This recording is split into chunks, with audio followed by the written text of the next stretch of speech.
A lot of work is taking place right now that has never happened before in the history of this organization. We're accountable to the people of Jamaica. We would love to say a lot about what we're doing, but as you know, we are circumscribed by the law, which to some extent prevents us from saying a number of things that we would have otherwise liked to say. The oversight committee process affords us with an opportunity to speak to the parliamentarians who represent the people and to say to the country, to discuss the issues that we're facing and basically to account for what we're doing. So what I can tell you is that we're looking forward to the opportunity and we stand ready and willing and waiting to appear whenever we are called, whenever we're invited. There are two ways to fight corruption. You can wait until an allegation about corruption is made, and you can wait till the House has gone through the thing and then you go chase it down. Or you could prevent corruption. And to prevent corruption, it means creating an environment where you deter corrupt conduct. When we came into the Integrity Commission last year, we realized that there was no focus on preventing corruption. You have 3 established divisions. You have information and complaints, investigation, and prosecution. So there was no focus on preventing corruption. We came aboard, we interrogated the organizational structure that we had, and we felt that there was a need to design a new division to focus just on anti-corruption and strategies to prevent corruption, alongside having the other divisions. And the final analysis, we created the division, we got it approved by the Ministry of Finance and by Parliament, and this is the position that Brian has now been appointed to fill, the director of that division.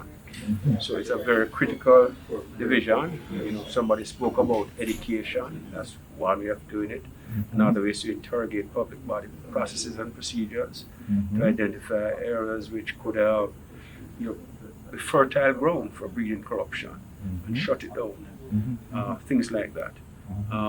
Advising the government on areas of anti-corruption, international best practices, anti-corruption, anti-bribery, so that we implement those as a proactive step to stop corruption before it starts. I'll let Rand speak. Well, thank you, Mr. Christie, and as I've said in my introduction, that we do in fact have a good anti-corruption architecture, vis-a-vis the laws, vis-a-vis the administrative mechanisms, vis-a-vis the plethora of institutions that have been established to tackle corruption. But part of the problem is that there are still loopholes and gaps in the anti-corruption architecture. So we have to find a way to do a preemptive strike and tackle some of these things head on. So it's going to mean rolling out training programs across the public sector as to how do we create an ethical infrastructure in government.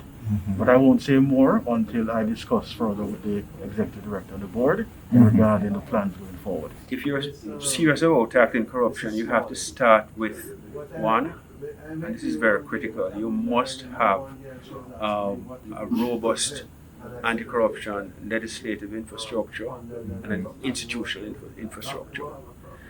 You just can't just pass a law and you say, okay, I have a law, or establish a commission and put a sign on the way, say, Integrity Commission, and you believe that corruption is going to come to an end.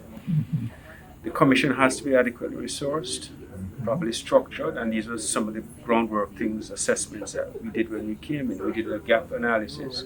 And although there was a commission 2 years old, we found that it was not fit for purpose. There are 16 mandates in Section 6 of the commission, and I think probably just about 6 of them were addressed. The rest were all corruption prevention matters. So we realized it was not fit for purpose. You see, so we were starting from ground zero. So we have restructured the organization. We're now resourcing it, but we have a problem. One of the problems is it's now certified at 172 members of staff. We have under 100 members of staff. So we are now actively trying to identify new office space so that we can go out and hire the full staff complement. So it's a work in progress. And ultimately, when we have that 172, all 4 operating divisions will be able to fire on all cylinders. So yes, we are doing what we can here at the Commission to ensure that we are positioned to do what the taxpayers of this country expect us to do.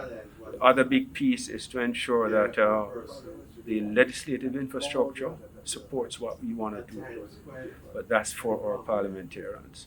All we can do is to make the recommendations, and it's for them to step up to the plate to make sure that the legislative framework is characterized by international best practices in anti-corruption and anti-bribery. And there are significant gaps. It's easy for our leaders to say, well, we have an integrity commission. But the fact is that, do we have the tools in terms of the legislative powers to deliver and to make a significant change in fighting corruption, and then have Transparency International show that on the CPI?